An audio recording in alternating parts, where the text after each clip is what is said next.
안녕하십니까. 감사 스마일입니다. 10월 27일 새롭게 시작하는 10월의 마지막째 주 월요일 아침 방송 기쁘게 시작하겠습니다. 네, 지난 주말 잘 보내셨죠? 네, 감사 스마일도 주말 바쁘게 잘 보냈고 오늘 한 줄 명언으로 기쁘게 시작하겠습니다. 지친 마음에 필요한 건 생각은 스탑, 휴식은 플레이. 감스님들 중에서 생각이 많으신 분들도 많이 계실 거고, 그 다음에 열심히 일을 하느라 휴식을 갖다가 취하지 못하신 분도 계실 텐데, 저는 일과 휴식을 갖다가 양분해서 항상 휴식을 갖다 취해야지만 일을 할 때 더욱더 집중을 할 수 있다라는 이야기를 오늘 아침에 강조해서 이야기 드립니다. 대한민국 헌법 1조, 대한민국 주권은 국민에게 있고 모든 권력은 국민으로부터 나온다라고 이야기를 합니다. 그런데 대한민국 헌법 14조에 모든 국민은 거주 이전의 자유를 가집니다. 그런데 이거를 사람들이 말씀을 안 하시는 분들이 또 많이 있습니다. 그런 거 없다고 돌아가라고 이야기를 하는데, 분명한 거는 10월 15일 정부의 부동산 대책이 지금 많은 비판을 받고 있고, 분명히 바뀌어질 거라고 생각은 하지 않지만 국민들이 이제 알게 되었다라는 이야기를 드립니다. 네, 돈 벌면 나중에 언젠가 사면 된다는 발언을 했던 국토부 1차관 이상경 차관이 일단 사퇴를 한 걸로 제가 알고 있는데, 이분이 갭투자가 아니라던 이야기가 있었는데 사실 예금이 28억이 있었다고 합니다. 제가 이거는 최근에 알게 됐던 건데, 이제 어찌됐든 간에 이제 사퇴를 했기 때문에 더 또 이야기를 하긴 조금 그렇긴 하지만, 지금 이재명 정부가 지금 추진하고 있는 10월 15일 부동산 대책부터 시작해서 627, 그 다음에 97 이런 세 번째 부동산 대책을 보면서 이제 정말로 많은 사람들이 알게 되었다라는 이야기를 이야기 드리지만, 아직도 이재명 정부의 부동산 정책이 분명히 서민들, 중산층을 위한 그런 것일 것이라는 믿음을 좀 갖고 계신 분들께는 죄송하지만 빨리 그 믿음, 환상을 깨야 된다는 말씀을 드립니다. 아파트 매매 가격과 물가 상승률은 평행하게 지금 이렇게 상승을 했습니다. 다들 모르시겠지만 97년도 금융위기 때, 그 다음에 코로나 시즌 때 이렇게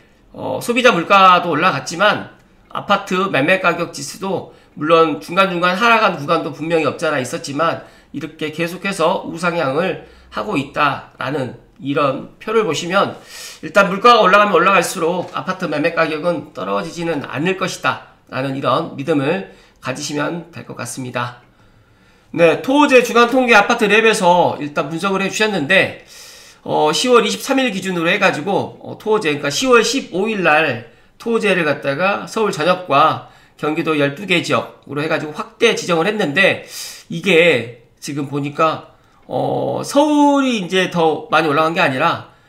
성남 분당이 가장 많이 올랐고, 그 뒤를 과천, 그 뒤를 광진구와 강동구랑 성동구가 이제 그 뒤를 잇는데, 제가 문득 생각을 해봤어요. 또 제가 또 지난 주말에 가재울뉴타운에 가서 또 새롭게 입주하는 사전점검 현장을 가서 보면서 느낀 거지만, 이제 많은 사람들이 이제 서울로 들어오고 하고 싶어하고 서울에 내 집 마련을 갖다가 생각을 하시는 분들은 이제 있지만, 실제로 행동하기가 정말 어려워졌다. 왜냐면 지방에 있는 분들도 집을 팔거나 아니면 여기 실거주를 해야 되기 때문에 그런 여러가지 문제 때문에 지난주에 서울 부동산 시장은 좀 조용했다라고 이야기가 전해졌는데, 반대로 서울과 맞붙어 있는 지역, 제가 이야기 드렸던 5 지역, 고양, 구리, 남양주, 동탄, 부천, 그리고 여기다가 제가 김포검단이라든지 그 다음에 운정신도시까지도, 그리고 물론 청라라든지 송도, 그리고 이제 기흥역 세권에 있는 아파트들도 분명히 지금 반사 이익을 본다. 그래서 어떤 대책이 나오게 되면 좋아하는 사람도 분명히 있지만 또 싫어하시는 사람도 있다 보니까, 모든 이런 대책이 나올 때마다 느끼는 거지만 모든 사람을 또 만족시킬 수는 없다. 하지만 그래도 모든 사람을 갖다 만족시킬 수 있는 그런 대책들을 좀 고민해서 내야 되지 않을까. 그런데 더 중요한 거는 서울과 수도권에 지금 아파트가 상당히 많이 부족하고 신축 공급을 갖다 지금 계속해서 남아돌 때까지 이렇게 해야 된다라는 것은 변함이 없습니다. 그런데 이렇게 지금 하지 않게 되면 더 큰 문제가 발생된다는 말씀 드립니다. 이분, 이광수 대표 다들 아시죠? 진짜 제일 양심 없는 사람은 이 사람일 것이다 라고 이야기를 하는데, 6년 전에 2019년 대비 지금 2025년 얼마인지 좀 확인해봐라. 지금 집 사면 하우스푸어 예약한다. 기다렸다. 이 신호 나오면 사라라고 2019년도에 방송을 지포노미에서 했었네요. 보니까 조회수도 40만 회가 넘었는데, 정말 제가 최다 조회수가 10만 회가 정말 11만 회가 가장 많은 조회수인데, 그것도 부동산 관련해가지고 이야기 드린 것이 아니라 교회성 관련해가지고 영상 올렸던 게 최다 조회수인데, 진짜 이렇게 좀 본인들이 이렇게 유명세가 있거나, 그 다음에 예를 들어서 언론에 좀 많이 노출되시는 분들은 진짜 본인들의 이런 예를 들어서 이제 이런 부분이 좀 잘못됐다라고 하면 좀 잘못됐다라고 이야기를 해야 되는데, 그렇지 않더라고요. 그냥 뭐 나는 나의 의견을 갖다가 주장했다라는 그런 이야기를 갖다 하게 되는데, 실제로 이렇게 이야기를 듣고 피해를 보시는 분들은 예를 들어서 뭐 상류층이라든지 뭐 고소득자라든지 이런 분들이 피해를 보는 게 아니라 오히려 중산층이야, 서민, 그리고 이제 내가 대출을 끼워서 내 집 마련을 갖다가 생각하려고 했던 분들이 더 큰 피해를 본다는 이야기를 드리기 때문에, 부디 감스님들만이라도 폭락론을 주장하셨던 분들의 이야기 듣지 마시고 제 이야기 좀 들으시고, 그리고 저보다 더 뛰어나신 뭐 빨숑님이라든지 아기곰님이라든지 뭐 불용님이라든지 그리고 이제 오인섭님이라든지 리틀백님 이야기를 더 참고하시면 더 좋을 거라는 말씀 드립니다. 네, 제가 이번 주말에 어제 정말 이 짤 가지고 지금 많은 분들이 또 이야기한 걸로 알고 있는데, 이놈 이거 차를 4대나 갖고 있네? 본인은 5억짜리 차를 타고 있는 사람이 차 4대 갖고 있는 서민에게 이렇게 합쳐봤자 본인의 차 예를 10분의 1 가격밖에 안 되는데 차 4대 갖고 있다고 이렇게 막 욕을 하고 있는 거예요. 그러니까 너 같은 놈 때문에 돈 없어 차 못 사는 서민들이 박탈감을 느끼는 거야 라고 이렇게 큰소리 치르면서 이렇게 삿대질하고 욕을 하고 있는데, 어떻게 생각하시나요? 그런데 지금 여기서 지금 차를 이야기했었지만, 본인이 50억짜리 집을 갖고 있는데 집 4채를 합쳐봤자 5억 정도밖에 안 되는 집 4채 소유한 다주택자가 적폐라고, 투기꾼이라고 이렇게 이야기하는, 지금 대한민국 사회에 약간 좀 풍자를 갖다 하는 이 짤을 어제도 많은 사람들이 이야기를 했고 주말에 이 짤이 돌아다녔는데, 저도 이제 단톡방 통해서 이 짤을 보면서 오늘 아침에 이 감스님들께 이런 이야기 드리면, 예를 들어서 뭐 이런 지방에 집 갖고 있고, 예를 들어서 뭐 다주택자가 어쩔 수 없이 또 되신 분도 있잖아요. 뭐 상속받아가지고. 그런데 오히려 그런 분들이 자산을 더 늘리지도 못하고 다주택이라는 이유 하나만으로 더 적폐라는 이야기를 들은, 최근에 이런 대한민국을 보면서 자유민주주의 시장경제 체제에 우리가 살고 있는지 사회주의, 공산주의가 아닌지 되묻고 싶다는 말씀을 감스님께 이야기 드립니다.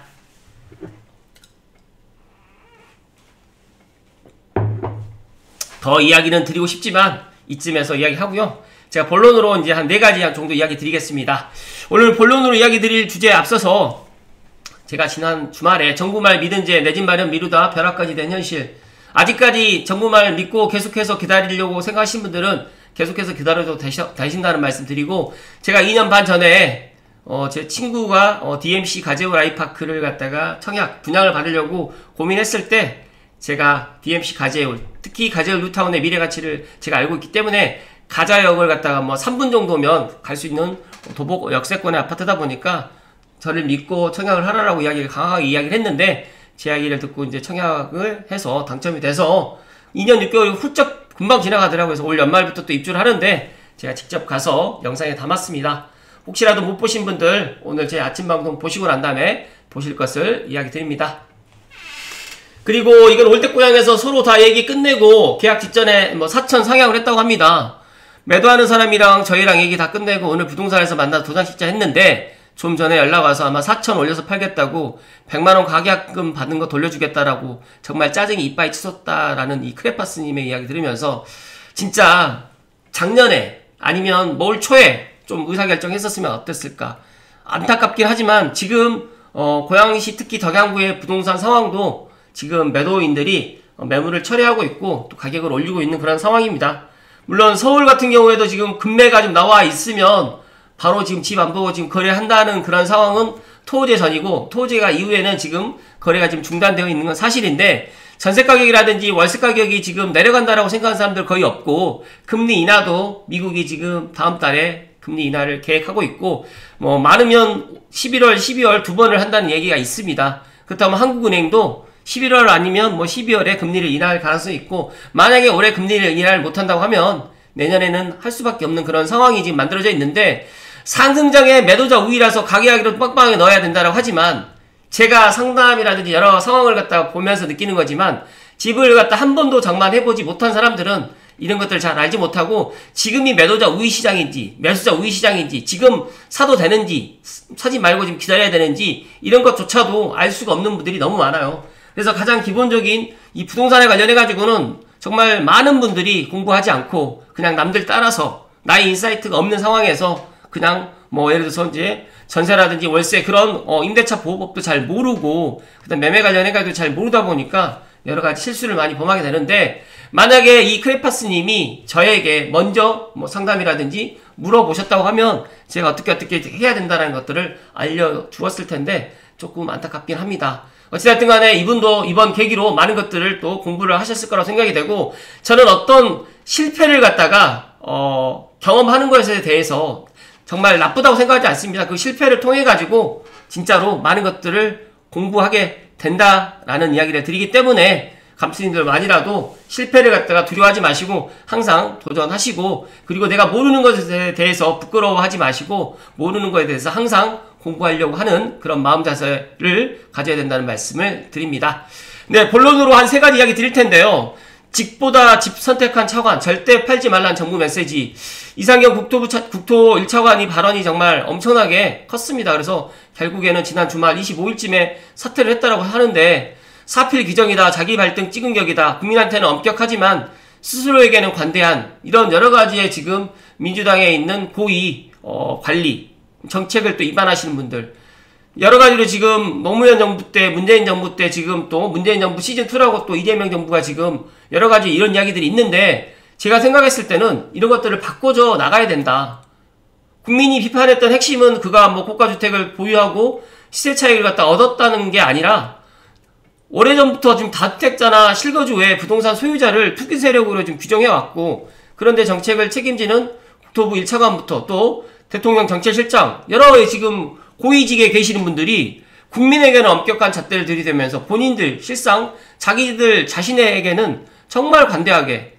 이러다 보니까 내로남불의 정말 극치를 지금 보이고 있지 않나, 그런 생각이고요. 서민들은 내 집 마련의 꿈조차 멀어진 현실에서 그의 행동 하나하나가 깊은 상처와 박탈감을 지금 주고 있는 것이다. 그래서 정부를 향해서 이재명 정부에서도 지금 이 부동산 정책을 갖다 전환할 것이고, 제초안도 지금 폐지를 해서 지금 재건축과 재개발 현장이 빨리빨리 돌아갈 수 있도록 민주당에서 또 대통령실에서 이걸 움직여야 되는데, 내년 6월에 지방자치단체장 선거가 있다 보니까 정말 이러지도 못하고 저러지도 못하는 이런 상황들을 보면서, 지금 문재인 정부의 부동산 정책 실패로 인해 가지고 정권이 지금 바뀐 것들을 민주당에서 지금 확인을 해서 알고 있음에도 불구하고 왜 이러지 못하는 건지 참 안타깝기도 하고, 수요 억제책이 언젠가는 이게 실패를 갖다가 할 수밖에 없는 그런 상황이다 보니까, 제가 생각했을 때 또 많은 전문가분들이 이야기하는 재건축 초과이익 환수제를 폐지하고 또 규제를 완화해서 재건축뿐만 아니라 진짜 서울에 수도권에 집이 남아 돌 때까지 집을 갖다 공급을 해야 된다라는 시그널을 줘야지만, 지금 서울과 맞붙어 있는 지역에도 사람들이 집을 사지 않고 좀 기다리는 그런 수요가 조금 이제 억눌러질 거라고 생각이 되는데, 만약에 이렇게 하지 않고 계속해서 이렇게 해 나간다고 하면 아마 내년, 내후년 되면 더 큰 문제가 발생이 될 거고, 특히 지방자치단체장 선거에서도 민주당이 선거에 압승하기는 쉽지 않아 보일 것 같다라는 제 개인적인 생각을 이야기 드립니다. 그리고 집값은 작겠다던 정부가 정작 오른 건 자기 집이었다. 앞서서 말씀드렸던 것처럼 갭 투자해가지고 7억 정도로 지금 1년 만에 지금 벌었고, 또 김영범 대통령 실장은 소소동에 지금 고가 아파트를 좀 보유하고 있고, 구윤철 부총리라든지 이호건 금융위원장 등 여러 지금 고위직에 또 부동산 정책을 위반하시는 이런 분들이 갭 투자, 또 개포동의 재건축 단지 이렇게 하다 보니까 어떤 국민들이 진짜 개돼지가 아닌 이상 국민들이 이걸 모를까요? 진짜로 너무너무 진짜 심할 정도로 이런 것들이 지금 보이고 있고, 규제 강화라든지 자산격차 확대가 되면서 실수요자, 특히 서울에 어쩔 수 없이 지금 살아야 되는 그런 사람들도 진입을 못하게 되고, 고소득으로 해서 이제 우리는 20, 30대가 내 집 마련을 서울에 작게라도 지금 20평대 아파트를 사고 싶은데 대출이 막혀서 이러지도 못하고 있는 거 아닌가라는 그런 생각을 갖습니다. 그래서 시장에 필요한 거는 규제가 아닌 순환을 복원하는 정책이고요. 국민의 신뢰가 지금 흔들리고 있다 보니까 이런 것들을 빨리 신뢰를 갖다 회복할 수 있는 그런 정책들을 지금 내야 되지 않을까라는 이야기들을 진짜 많은 분들이 지금 이야기를 해주고 있습니다. 정말 이러한 지금 본인들의 그런 잘못된 이런 행동, 뭐 국민들에게는 갭투자 하지 말라고 해놓고 본인들이 지금 갭투자하고 있고, 그런데 본인들이 지금 잘못한 게 없다라고 이렇게 생각을 하고 있는 것들, 지금 집값 내릴 때까지 지금 기다렸다가 집을 사라라는 이야기, 그리고 빚을 내서 집을 사지 말라는 이런 이야기가 형평성에 너무 어긋나지 않나라는 그런 생각을 많은 대다수의 국민들이 갖고 있습니다. 표현을 갖다 하지 않고, 특히 또 이런 이야기들을 갖다가 또 하는 그런 방송들이 많지 않다 보니까, 또 언론에서도 이런 이야기를 하지 않다 보니까 많은 유튜버 분들이나 또 야당에서 이런 이야기를 하고 있는데, 진짜로 이런 것들은 바뀌어져야 된다는 말씀 드리면서, 집을 지킨 사람만 이익을 보는 구조가 아니라 누구나 자유롭게 사고 팔면서 주거를 옮길 수 있는 순환형 시장, 앞서서 말씀드렸던 것처럼 대한민국 헌법 제14조에 주거 이전의 자유가 있는 것처럼 서울을 갖다가 토호제로 해가지고 실거주가 아니면 집을 갖다 못 사는 이런 것들을 지금 빨리, 저는 이 10월 15일 대책은 분명히 잘못됐다라는 그런 생각을 갖고 있는데, 과연 이런 것들을 앞으로도 계속해서 해 나갈지 지켜봐야 되겠지만, 당장 민주당에서 또 대통령실에서 이런 것들을 진짜 그냥 보고 넘긴다라고 하면 더 큰 문제가 생길 거라는 말씀 드립니다. 그리고 국민 절반이 정부의 10월 15일 부동산 대책 적절하지 않다라고 지금 갤럽 조사에서도 나와 있어요. 제가 봤을 때는 부적절이 50%가 넘을 거라고 생각되는데, 참 여기에 적절 37%라는 이야기도 참 와닿지가 않고, 저는 최소한 부적절이 지금 60에서 70%는 되어 보이는데, 이것도 갤럽 조사도 약간 완벽한 조사가 아닌다라는 저는 그런 생각이 같습니다. 일단 여론조사 전문기관 한국갤럽에서 18세 이상 유권자 1000명에게 10월 15일 주택시장 안정화 대책의 적절성을 물은 결과 적절하지 않다라는 의견이 44%, 적절하다 응답한 비율이 37%에 지금 나왔는데, 이 적절하다고 이제 37%의 이 말 그대로 이제 응답한 비율은 과연 어떤 생각 때문에 적절하다고 생각을 할까요? 아, 나는 서울에 살고 있지 않기 때문에, 아니면 나는 서울에 살 필요가 없다라고 생각하기 때문에 그러는 걸까요? 아니면 지금 민주당에 진짜 거의 충성할 수밖에 없는 그런 지지층에 있는 분들이 응답을 갖다 했었을까요? 그것까지는 확인할 수 없지만, 중요한 거는 진짜 지금의 10월 15일 부동산 대책은 앞으로 대한민국 사회를 더 양분화시키고 또 양극화에서 더 초양극화로 가게 되고, 정말 이제 내 집을 갖다가 마련하는 것조차도 이제 이 주거 사다리를 치워버렸기 때문에 앞으로 정말 더 힘든 세상이 올 거라는 생각을 이야기 드리면서, 정부가 부동산 보유세 인상을 검토할 거라는 이 전망이 지금 나온다는 것조차도 저는 이해가 안 되지만, 아마 저는 이 정부가 부동산 보유세는 100% 인상할 거라는 저는 생각을, 확신을 갖고 있습니다. 그 시기는 내년 6월 이후에 지방자치단체장 선거 이후에 아마 될 거라는 말씀 드리면서, 감수인들 중에서 만약에 내가 다주택을 보유하고 있는데 보유세 부담이 있으신 분들은 지금부터 보유세 준비를 하셔야 된다는 말씀 마지막으로 이야기 드리고, 서울 전 지역, 특히 노도강, 금강구, 은평구, 그리고 이제 중랑구 같은 경우에는 가격이 오르지도 않았는데, 진짜 서울이라는 이유 하나만으로, 그리고 이제 최근에 이제 빌라라든지 오피스텔도 지금 많이 거래가 된다라고 이야기가 지금 들려오고 있는데, 이왕이면 오피스텔은 방 3개로 해가지고 아파텔로 해서 매수를 하실 것을 이야기 드리고, 빌라는 정말 되도록이면 안 했으면 좋겠다. 특히 감스님들만이라도 빌라보다는 차라리 서울과 맞붙어 있는 지역의 아파트로, 무조건 서울만 고집하지 마시고 서울과 맞붙어 있는 지역에 나만의 서울을 좀 찾으시고 GTX-A 역세권에 있는 아파트를 지금부터 관심을 가지시면 좋겠다는 말씀을 마지막으로 강조해서 이야기 드립니다. 감사스마일 생각은 그렇습니다. 앞서서 말씀드렸던 것처럼 뭐 여러가지 이야기 드렸지만, 나는 50억짜리 집 한 채 갖고 있기 때문에